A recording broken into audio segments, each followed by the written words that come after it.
In this episode, we see the leaders of South Caucasus on the same panel.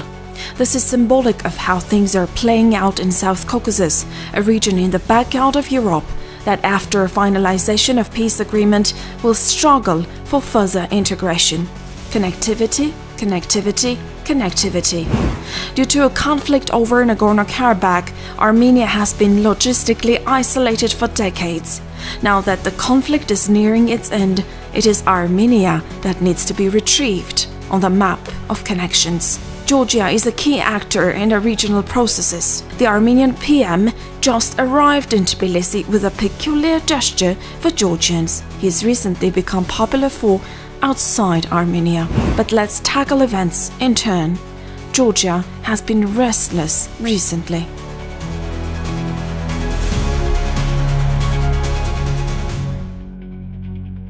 Mr. Kipiani, thank you for accepting the invitation. Thank you for inviting me. Thank you. Let us unpack the political unrest that we have been witnessing recently in Georgia. What's going on in Tbilisi right now? When it goes to domestic politics and disabling the state institutions and actually the process of consolidating the power, the very principal path of pro-European integration, which Georgia has been pursuing for more than 3 decades. So all in all, that should be kept under the backslide of democracy, and it's not just about the institutional capacity building, but kicking off the very fundamental premise of the Georgian democracy, which is about Georgia being a member of European community, and not being a member of European community culture-wise, but politically-wise and economically-wise as well. So that is, frankly, we've seen a number of sad developments in the recent history of Georgia, but that's the most saddest one which we're witnessing these days. The EU Enlargement Commissioner recently stated that Brussels had deliberately put enlargement on the ice, but the climate has now changed, she said. Still, how does Georgia's U-turn affect Armenia's chances with the EU? Yeah, to start with, the process of suspending the EU integration process started with the famous statement by the Georgian Prime Minister back in November last year, which was following the script of the statement about suspending the process. But if you ask me, it's not about suspension, but it's about freezing. So that is very important to underline.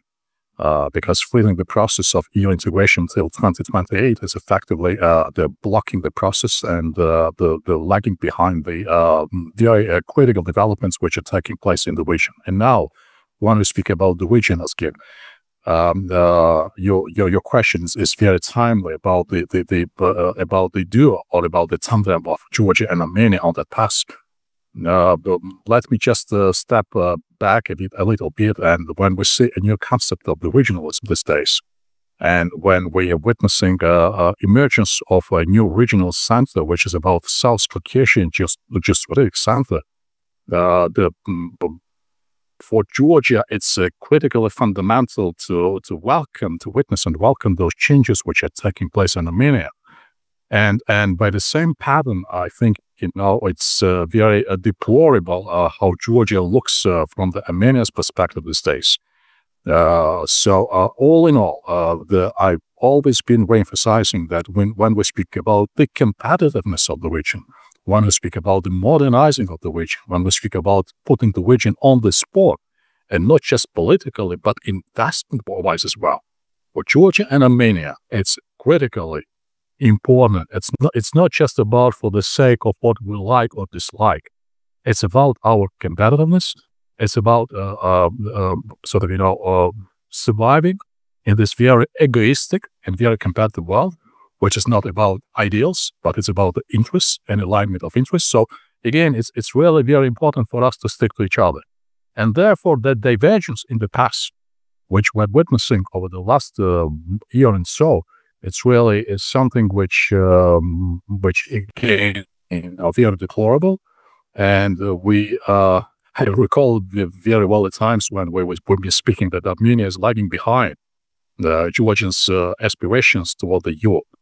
These times it's more rightful to say that Georgia is to catch up with the developments taking place in Armenia. So again, we're so much interconnected, we're so much interdependent, that interconnectedness makes us even stronger and more competitive and more viable. So it's, if you ask me to put it in other words, not just strong and independent Armenia, but pro-European Armenia is in the national interest of Georgia, and vice versa. Pro-European Georgia is in the national interest of Armenia. And I think by saying that, we're expressing all the magnitude of our cooperation and our partnership. While both Armenia and Georgia embarked on a bumpy journey towards Europe, things have taken a different turn in each country. Georgia's backslide from the European course, according to estimates, might not make Armenia's course any easier. But it doesn't seem to get in the way of an external reintegration and tightening of ties. The Silk Road Forum is looking for solutions for South Caucasus countries to further interconnectivity. Aliyev announced that Baku lifts all restrictions on cargo transit to Armenia, the first shipment being Kazakh grain. This is peace practice, Aliyev said. Hopefully, more practical steps will be taken after the Georgian Forum as well.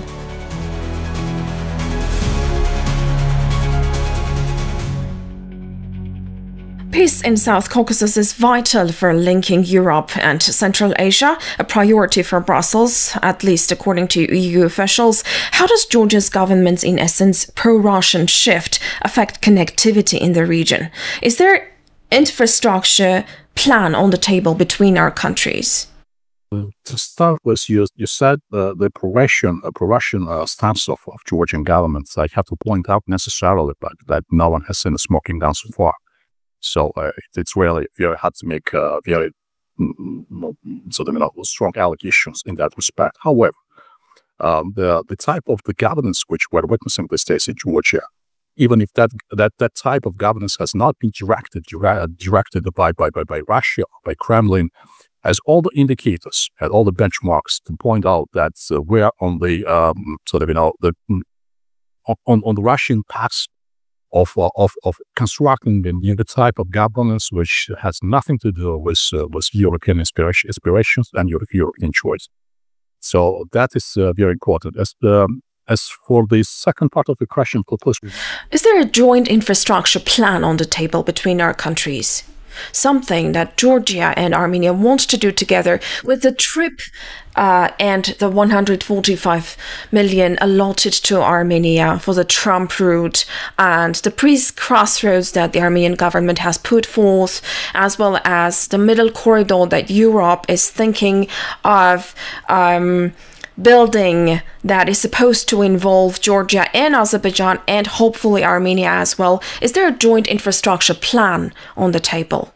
What we saw in Washington recently, Washington D.C., at White House signing a very fundamental statement by Armenia and Azerbaijan in the presence of President Trump, really has a huge significance for the region, and has a huge significance for Armenia as well, being integrated or being jumping on the train of the cross-regional infrastructure or cross-regional transport network. So, by the way, when that statement has been issued, they've been quite the robust, to put it diplomatically, robust discussions in Georgia, whether that is in the Georgia's best interest or not.